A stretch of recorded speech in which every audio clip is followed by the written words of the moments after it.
ಕರ್ನಾಟಕ ರಾಜ್ಯ ಸರ್ಕಾರವು ಸರ್ಕಾರಿ ಶಾಲೆ ಮಕ್ಕಳಿಗೆ ಮಹತ್ವದ ಕೊಡುಗೆಯಾಗಿ ಉಚಿತ ಬಸ್ ಸೌಲಭ್ಯವನ್ನು ಘೋಷಿಸಿದೆ.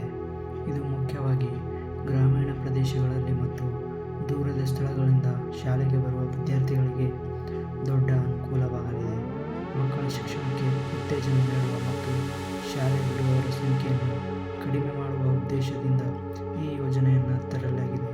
ಇನ್ನು ಈ ಯೋಜನೆಯ ಉದ್ದೇಶಗಳನ್ನು ನೋಡುವುದಾದರೆ, ಆರ್ಥಿಕ ತೊಂದರೆಗಳಿಂದ ಅಥವಾ ಸಾರಿಗೆ ವ್ಯವಸ್ಥೆಯ ಕೊರತೆಯಿಂದ ಶಾಲೆಗೆ ಬರಲಾಗದ ಮಕ್ಕಳನ್ನು ತಲುಪುವುದು ಮತ್ತು ವಿದ್ಯಾರ್ಥಿಗಳ ಶಾಲೆಗೆ ಹಾಜರಾಗುವ ಪ್ರಮಾಣವನ್ನು ಹೆಚ್ಚಿಸುವುದು. ನಗರ ಮತ್ತು ಗ್ರಾಮೀಣ ಪ್ರದೇಶದ ವಿದ್ಯಾರ್ಥಿಗಳ ನಡುವೆ ಶಿಕ್ಷಣದ ಅವಕಾಶಗಳಲ್ಲಿ ಸಮಾನತೆಯನ್ನು ತರುವುದು ಹಾಗೂ ಬಸ್ ಪಾಸ್ ಅಥವಾ ಸಾರಿಗೆ ವೆಚ್ಚದ ಹೊರೆಯನ್ನು ಕಡಿಮೆ ಮಾಡುವುದು. ಇಂದ ಪೋಷಕರ ಮೇಲಿನ ಆರ್ಥಿಕ ಹೊರೆ ಕೂಡ ಕಡಿಮೆಯಾಗುತ್ತದೆ.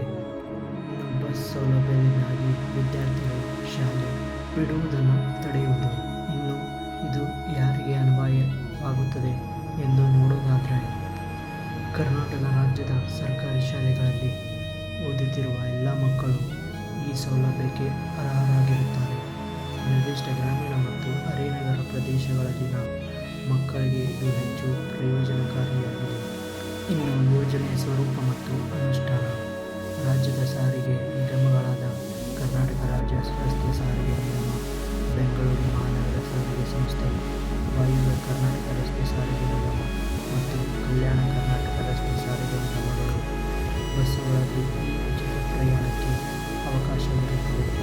ವಿದ್ಯಾರ್ಥಿಗಳು ತಮ್ಮ ಶಾಲೆಯ ಗುರುತಿನ ಚೀಟಿಯನ್ನು ಐಡಿ ಕಾರ್ಡ್ ಹೊಂದಿರಬೇಕು. ಅದನ್ನು ಪ್ರಯಾಣಿಸುವಾಗ ತೋರಿಸಬೇಕು. ಇದು ಉಚಿತ ಪ್ರಯಾಣದ ಅರ್ಹತೆಯನ್ನು ಖಚಿತಪಡಿಸುತ್ತದೆ. ಇನ್ನು ಅಗತ್ಯವಿದ್ದಲ್ಲಿ ವಿದ್ಯಾರ್ಥಿಗಳು ಹೆಚ್ಚಿರುವ ಪ್ರದೇಶಗಳಲ್ಲಿ ಪ್ರತ್ಯೇಕ ಬಸ್ ರೂಟ್ಗಳನ್ನು ಅಥವಾ ಅಸ್ತಿತ್ವದಲ್ಲಿರುವ ರೂಟ್ಗಳಿಗೆ ಹೆಚ್ಚಿನ ಬಸ್ಗಳನ್ನು ಒದಗಿಸುವ ಸಾಧ್ಯತೆ ಇದೆ. ಈ ಯೋಜನೆಯ ಅನುಷ್ಠಾನದ ವೆಚ್ಚವನ್ನು ರಾಜ್ಯ ಸರ್ಕಾರವೇ ಭರಿಸುತ್ತದೆ. ಇನ್ನು ಶಿಕ್ಷಣ ಇಲಾಖೆ ಮತ್ತು ಸಾರಿಗೆ ಇಲಾಖೆಗಳು ಸಮನ್ವಯದಿಂದ ಕಾರ್ಯನಿರ್ವಹಿಸುತ್ತವೆ. ಈ ಯೋಜನೆಯಿಂದ ನಿರೀಕ್ಷಿತ ಪ್ರಯೋಜನಗಳನ್ನು ನೋಡೋದಾದರೆ, ಪ್ರತಿದಿನ ಶಾಲೆಗೆ ಪ್ರಯಾಣಿಸಲು ಯಾವುದೇ ಆರ್ಥಿಕ ಹೊರೆಯನ್ನು ಹೊರಬೇಕಾಗಿಲ್ಲ. ಸಮಯಕ್ಕೆ ಸರಿಯಾಗಿ ಶಾಲೆಗೆ ತಲುಪಲು ಸಾಧ್ಯವಾಗುತ್ತೆ. ಇದು ವಿದ್ಯಾರ್ಥಿಗಳಿಗೆ ತುಂಬಾ ಅನುಕೂಲವಾಗುತ್ತೆ. ಇನ್ನು ಮಕ್ಕಳ ಸಾರಿಗೆ ಬಗ್ಗೆ ಚಿಂತಿಸುವ ಅಗತ್ಯ ಮತ್ತು ಹಣ ಉಳಿತಾಯವಾಗುತ್ತೆ.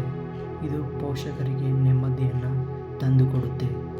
ಹೆಚ್ಚಿನ ಮಕ್ಕಳು ಶಿಕ್ಷಣವನ್ನು ಪಡೆಯಲು ಇದು ಪ್ರೇರಣೆಯನ್ನು ನೀಡುತ್ತೆ. ಇದರಿಂದ ರಾಜ್ಯದ ಸಾಕ್ಷರತಾ ಪ್ರಮಾಣ ಹೆಚ್ಚಾಗುವ ಸಾಧ್ಯತೆ ಇದೆ ಮತ್ತು ಶೈಕ್ಷಣಿಕ ಸುಧಾರಣೆ ಕೂಡ ಆಗುತ್ತದೆ. ದಿನ ಹಂತಗಳು ಮತ್ತು ಸವಾಲುಗಳನ್ನು ನೋಡೋದಾದರೆ, ಯೋಜನೆಯ ವಿವರ ಮಾರ್ಗಸೂಚಿಗಳನ್ನು ಸರ್ಕಾರ ಶೀಘ್ರದಲ್ಲೇ ಬಿಡುಗಡೆ ಮಾಡುವ ನಿರೀಕ್ಷೆ ಇದೆ. ಯೋಜನೆಯ ಸುಗಮ ಅನುಷ್ಠಾನಕ್ಕಾಗಿ ಸರಿಯಾದ ನಿರ್ವಹಣೆ ಮತ್ತು ಮೇಲ್ವಿಚಾರಣಾ ವ್ಯವಸ್ಥೆ ಅಗತ್ಯ ಕೂಡ ಇದೆ. ಗ್ರಾಮೀಣ ಪ್ರದೇಶಗಳಲ್ಲಿ ಬಸ್ಸುಗಳ ಲಭ್ಯತೆ ಮತ್ತು ಅವುಗಳ ಆವರ್ತನ ಒಂದು ಸವಾಲಾಗಬಹುದು. ಇದಕ್ಕೆ ಸಾರಿಗೆ ನಿಗಮಗಳು ಸೂಕ್ತ ಯೋಜನೆ ರೂಪಿಸಬೇಕಿದೆ.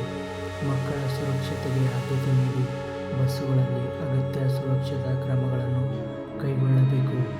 ಒಟ್ಟಾರೆ ಕರ್ನಾಟಕ ಸರ್ಕಾರದ ಈ ಉಚಿತ ಬಸ್ ಭಾಗ್ಯ ಯೋಜನೆಯು ಮಕ್ಕಳ ಶಿಕ್ಷಣಕ್ಕೆ ಮತ್ತಷ್ಟು ಉತ್ತೇಜನ ನೀಡುವ ಮಹತ್ವದ ಕ್ರಮವಾಗಿದೆ.